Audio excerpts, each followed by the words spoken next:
शामी साहब, सबसे पहले हुकूमत ज़ाहिर है इस बात का भी इजहार करती है कि हम चाहते हैं कि सूबे और वफाक के इंतखाबात एक साथ अक्टूबर में हो। मैं कहते हैं हम इंतखाबात के लिए तैयार भी हैं, मगर गवर्नर साहब तारीख दे नहीं रहे हैं। आपको लग रहा है कि हुकूमत कामयाब हो पाएगी एक साथ इंतखाबात कराने में, या लड़ने ही पड़ेंगे अप्रैल में सूबों के इंतखाबात, और एक बड़ा मुश्किल वक्त है जो नून लीग का इंतजार कर रहा है सूबाई इंतखाबात में? देखिए, जब लाहौर हाई कोर्ट में इस मुकदमे की समाअत हो रही थी तो उसमें किसी फरीक ने भी ये नहीं कहा कि इंतखाबात 90 दिन में नहीं होने चाहिए। इस बात पर कंसेंसस था। इलेक्शन कमीशन या जो लोग पिटिशनर्स थे वो और जो रिस्पोंडेंट्स थे वो सब सब ने ये नुक्ता जो है ये नहीं उठाया कि इंतखाबात 90 दिन में नहीं हो सकते। झगड़ा सिर्फ ये था कि तारीख किसने देनी है। वह इस बात पर कोई इख्तलाफ नहीं है कि इलेक्शन 90 दिन में होने चाहिए।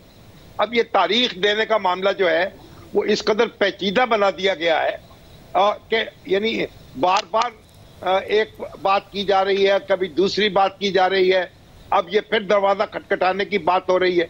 तो ये मामला जो है ज्यादा लंबा खींचा नहीं जा सकेगा। मेरा ख्याल है तारीख का ऐलान तो करना ही पड़ेगा, और अगर तशरीह के लिए कोई शख्स जाता है, गवर्नर साहब जाते हैं या इलेक्शन कमीशन जाता है हाई कोर्ट में, तो तशरीह भी मिल जाएगी। तो 90 रोज के अंदर मेरा नहीं ख्याल कि अदालत इस मूड में होगी कि 90 दिन की कैद को खत्म कर दे। और इस वक्त जो सूरत हाल है ये इंतखाबात कराने पड़ेंगे, इल्ला ये कि फरीकैन में कंसेंसस हो जाए कि बयक वक्त वो इंतखाबात कराएं, वफाक में भी और तमाम सूबों में भी। इसके अलावा मुझे तो कोई ऐसी दूसरी सूरत नजर नहीं आ रही कि मामला कैसे लटकाया जाएगा और किस तरह आगे बढ़ाया जाएगा, और ये खींचातानी की फजा जो है इसे कैसे तूल दिया जाएगा। हामिद मीर साहब, आपने काफ़ी पहले कह दिया था कि हुकूमत के जो इरादे हैं वो ठीक नहीं लग रहे हैं, और जो ऑफ द रिकॉर्ड हुकूमती रहनुमा गुफ्तगू कर रहे हैं उससे आपने बताया था कि ये आसार क्या नज़र आ रहे हैं। मगर जब लाहौर हाई कोर्ट का फैसला आ गया उसके बाद कोई कामयाबी हो पाएगी, या अप्रैल में ही इन्हें सूबाई इलेक्शन लड़ने पड़ेंगे और काफ़ी मुश्किल इलेक्शन होंगे वो? देखिए, जो हाई कोर्ट है या कोई भी और कोर्ट है या सुप्रीम कोर्ट हो, तो वो जो भी फैसला करती है ना वो तो आइन को सामने रखती है ना। तो हाई कोर्ट ने तो जो फैसला दिया है बड़ा सिंपल है कि जी आइन के मुताबिक जब सूबाई असम्बली तहलील हो जाती है तो 90 दिन के अंदर इलेक्शन होना चाहिए, और यही उन्होंने फैसला दिया और ऐसा ही होना चाहिए। लेकिन ये तो आइन कह रहा है ना, और अदालत कह रही है। जो अहले इक़्तिदार व इख्तियार हैं वो तो कुछ और सोच के बैठे हुए हैं, जैसा कि आप भी जानते हैं कि मैंने आपको काफ़ी दिन पहले बता दिया था। पहले तो मुझे यही पता चला था कि ये सिर्फ पंजाब और खैबर पख्तूनख्वा का इलेक्शन जो है उसको आगे ले जाना चाहते हैं, और चाहते हैं जी कि जब कौमी असम्बली का इलेक्शन होगा तो सारे इलेक्शन इकट्ठे करवा दिए जाएँ। अब मुझे पता चला है कि ये जो बाई इलेक्शन है ना कौमी असम्बली का, जिसके लिए अभी इन दोनों कागजात नामजदगी जमा करवाए जा रहे हैं, ये वो भी नहीं करवाना चाहते, और उसके बाद ये अक्टूबर से भी मामले को आगे ले जाना चाहते हैं। अब इसमें यकीनन हर बंदा जो आइन और कानून की बालादस्ती पे यकीन रखता है वो यही सोचेगा यार ये आइन में तो ऐसा नहीं हो सकता।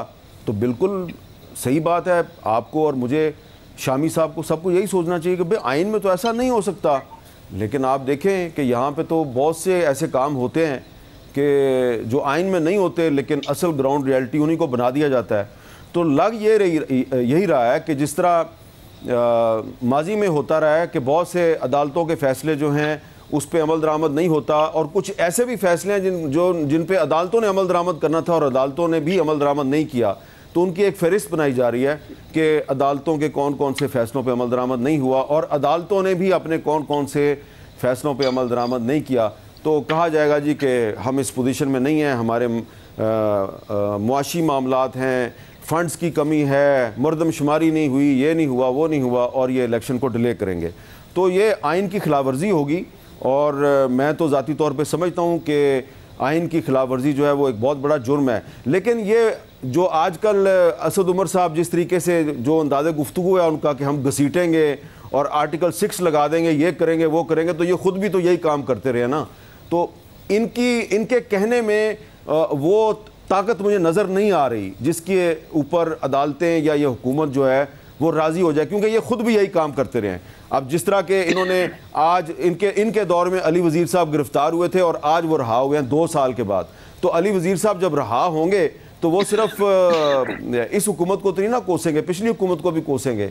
तो इसलिए ये जो इनकी मुख्तलिफ सियासी जमातों की जो इंटरनल कंट्राडिक्शंस हैं, उनका ये एक दूसरे को फ़ायदा उठाने देते हैं और कभी उठाने नहीं देते। लेकिन इस मरतबा ये ऐसे लग रहा है कि जिस तरह पहले तहरीक इंसाफ जो है वो कुछ ताकतवर लोगों की मदद से जो चाहती थी वो कर लेती थी, अब वही काम मुस्लिम लीग नून और पीपल्स पार्टी करने वाली है।